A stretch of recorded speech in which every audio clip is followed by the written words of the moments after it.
नमस्कार, आप देख रहे हैं लोकमत राजस्थान में हूं निशु शर्मा आपके साथ। सावन का महीना एक ऐसा समय जब खुद देवों के देव महादेव पृथ्वी पर विचरण करते हैं। मान्यता है कि इस पूरे महीने शिव की पूजा से कई जन्मों के पाप भी नष्ट हो जाते हैं। लेकिन क्या आप जानते हैं कि रुद्राभिषेक केवल एक धार्मिक अनुष्ठान नहीं बल्कि एक शक्ति जागरण का माध्यम है। जल, दूध, शहद, बेलपत्र और मंत्रों से जब शिवलिंग पर अभिषेक होता है तब वो केवल भगवान को नहीं आपके भीतर के ब्रह्म को भी जगाता है। आइए जानते हैं सावन, शिव और रुद्राभिषेक से जुड़े रहस्य जो शायद आपने कभी नहीं सुने होंगे। सावन मास की शुरुआत होते ही हर शिवालय गूंज उठता है ओम नमः शिवाय के पावन स्वरों से। लेकिन क्या कभी सोचा है सावन शिव का ही प्रिय क्यों माना जाता है? पौराणिक मान्यता कहती है कि जब समुद्र मंथन हुआ और 14 रत्नों में से विष निकला तब देवता और राक्षस दोनों पीछे हट गए। वही समय था जब शिव ने कालकूट विष को अपने कंठ में धारण कर लिया। कहते हैं विष के प्रभाव को कम करने के लिए देवताओं ने सावन के पूरे महीने शिव जी पर जल अर्पित किया। तभी से रुद्राभिषेक की ये परंपरा बनी। रुद्र यानी भगवान शिव और अभिषेक यानी पवित्र वस्तुओं से स्नान करना, जिसमें जल, दूध, दही, घी, शहद और गंगाजल के साथ शिवलिंग का अभिषेक किया जाता है।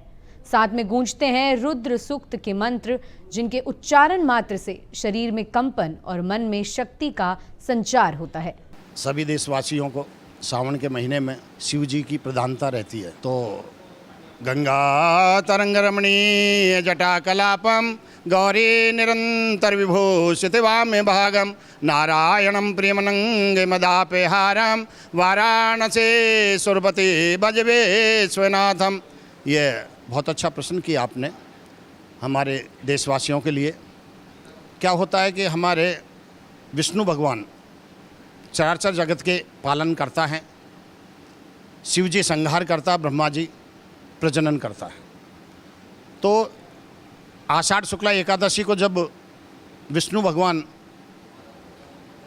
राजा बलि के यहाँ 4 महीने के लिए विश्राम के लिए चले जाते हैं, जिसको हम देवसोना कहते हैं, इसके बाद में ये सत्ता सावन के महीने में शिव जी को सौंप के जाते हैं और भाद्रपद महीने में गणेश जी को उसका उत्तराधिकारी बना करके जाते हैं और आश्विन महीने में पितृ और माता को, देवी को, और बाद में कार्तिक के महीने में स्वयं प्रकट हो जाते हैं। तो श्रावण मास में शिव जी का विशेष महत्व बताया गया है, क्योंकि शिव जी ने जब समुद्र मंथन के समय 14 रत्न निकले, उनमें से एक विष भी निकला था। 14 रत्न थे श्रीमणि रंभा वारुणी शंख गजराज कल्प द्रुम सस्य धेनु धनि विश्वंतरी 14 रत्न निकले थे। 14 रत्न में एक विष भी निकला था और विष को शिव जी ने हलाल पान किया था। उससे उनको यहाँ गले में रोग से नीलकंठ कहलाए वहाँ से। तो उनके इस गर्मी को या उस ताप को उसको शमन करने के लिए जल से सहस्त्रघट दुग्धाभिषेक किया जाता है। तो ये घर में खुशहाली के लिए, समाज के शांति के लिए और देश के खुशहाली, शांति और समृद्धि बनी रहे, उसके लिए। जैसे हम अभी दूध से अभिषेक कर रहे हैं, दूध के लिए घर में शांति बने रहे। गन्ने के रस से किया जाता है घर में लक्ष्मी प्राप्ति के लिए। अनार के जूस से किया जाता है केवल धन प्राप्ति के लिए। इत्र से किया जाता है सुख और समृद्धि के लिए। कुशोदक जल से किया जाता है किसी के घर में बीमारी हो, उसको असाध्य रोग को साध्य यानी उसके समन करने के लिए किया जाता है। तो भोलेनाथ हमारे देवों को देव महादेव हैं। तो सभी प्रकार की खुशहाली, शांति, व्यवस्था को बनाए रखने के लिए हम भोलेनाथ का अभिषेक करते हैं। और सावन के महीने में विशेष तौर से इनका महीना है, उसमें इनको जल से अभिषेक किया जाता है। तो आज हम 9 ब्राह्मण इकट्ठे होकर के श्री महेश जी शर्मा हमारे यजमान के तहत आज हम ये रुद्राभिषेक कर रहे हैं, दुग्धाभिषेक कर रहे हैं उनके। और ये हमारा रुद्राभिषेक 25 साल से निरंतर सावन के महीने में होता आया है। और मैं इनके आज मैं जानकारी देना चाहूँगा, सुख, समृद्धि, शांति, वंश वृद्धि, हर तरह की खुशहाली बाबा का आशीर्वाद है। इसलिए मैं तो सभी प्रियजनों से कहता हूँ सावन के महीने में शिव जी का दुग्धाभिषेक, सहस्त्रघट अवश्य किया जाना चाहिए। मैं पंडित शिवलहरी शास्त्री देवीनगर से ज्योतिषाचार्य और पांडित्यकर्म और ज्योतिष का कार्य करता हूँ। रुद्राभिषेक केवल धार्मिक क्रिया नहीं है, बल्कि वैज्ञानिक रूप से भी सिद्ध है कि जब मंत्र, ध्वनि और जलधारा शिवलिंग पर गिरती है तो एक विशेष प्रकार की ऊर्जा उत्पन्न होती है, जो वहां खड़े हर व्यक्ति के मन और शरीर को शांत करती है। ये प्रक्रिया चक्र, जागरण और ध्यान केंद्रित करने में सहायक मानी गई है। यदि हम रुद्राभिषेक के लाभ की बात करें तो इसके बहुत फायदे हैं, जैसे मानसिक तनाव में कमी, ग्रह दोष और पितृ दोष से मुक्ति, आर्थिक समस्याओं से राहत तथा इससे शादी विवाह में आने वाली अड़चनें दूर होती हैं। सावन के सोमवार विशेष रूप से पवित्र माने जाते हैं। इन दिनों व्रत, जलाभिषेक और शिव पुराण का पाठ करने से सभी मनोकामनाएं पूरी होती हैं। माना जाता है कि इस समय शिव बहुत जल्दी प्रसन्न होते हैं। ये भगवान शिव का माह कहा जाता है और अभी जैसे यहाँ बताया गया तो ये मंदिर में हम लोग पिछले 25 वर्षों से आ रहे हैं और रुद्राभिषेक करा रहे हैं। अभी सावन के महीने में अन्य अन्य द्रव्यों से, अन्य अन्य सामग्रियों से पूजन किया जाता है। जैसे गन्ने के रस से करने से धन प्राप्ति होती है और दूध से सुख शांति प्राप्ति होती है, घी से संतान वृद्धि होती है, शरबत से संतान वृद्धि होती है, मधु से लक्ष्मी प्राप्ति होती है और अन्य चीज़ जैसे गेहूँ चढ़ाने से शांति मिलती है, हरा मूंग चढ़ाने से बुध ग्रह मजबूत होता है, काले तिल चढ़ाने से शनि ग्रह मजबूत होता है। इसी प्रकार से अन्य अन्य अनाजों के द्वारा, अन्य अन्य सामग्रियों के द्वारा इनका रुद्राभिषेक किया जाता है।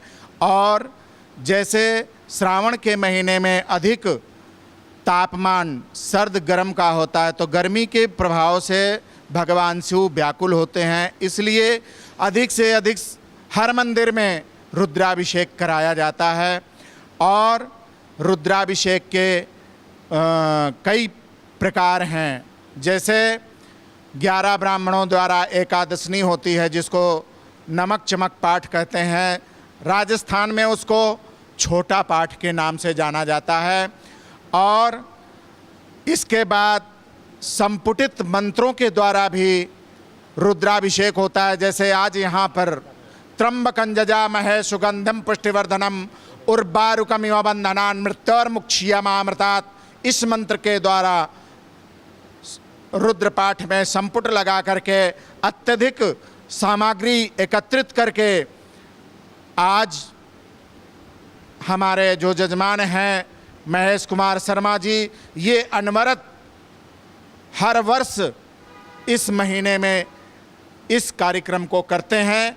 और हमारा जो ये सभी विद्यार्थी हैं, ये सभी लोग अच्छे क्वालिटी से रुद्र पाठ में दक्ष हैं, सस्वर पाठ करने वाले हैं और ये सभी निष्णात ब्राह्मणों द्वारा ये कार्य किया जा रहा है। जय हिंद, जय भारत। मेरा नाम आचार्य ओम नारायण त्रिपाठी, मैं कनक वृंदावन में पिछले 25 वर्षों से वेद और ज्योतिष का अध्यापन करा रहा हूँ। कई हजार स्टूडेंट जयपुर में विराजमान हैं और वो कर्मकांड और ज्योतिष पढ़ करके अपने पैरों पे खड़े हैं और अपने परिवार का भरण पोषण कर रहे हैं बहुत अच्छी तरीके से। तो मैं यही कहना चाहूँगा जयपुर वासियों में जितने भी ब्राह्मण समुदाय हैं, जिनके बच्चे कोई पंडित आचार्य अपने आप में किसी विषय में, रुद्र पाठ में, दुर्गा पाठ में, अन्य पूजन प्रकरण में किसी भी प्रकार से कोई कमी महसूस कर रहे हो तो आकर के हमसे मिलें। कनक वृंदावन आमेर रोड जयपुर में मैं वहाँ पे बिरला जी की तरफ से विद्यालय चलता है, निःशुल्क रूप में चलता है। हम हर विद्यार्थी को 750 रुपये पर मंथ छात्रवृत्ति भी देते हैं। प्रातःकाल 8 से 10:30 बजे तक की क्लासें होती हैं। जय हिंद। शिव केवल देव नहीं हैं, वो तत्व हैं जो सृष्टि का आरंभ और अंत दोनों हैं। सावन का महीना एक अवसर है शिव से जुड़ने का, उनके रुद्र रूप को शांत करने का और स्वयं के भीतर की चेतना को जागृत करने का।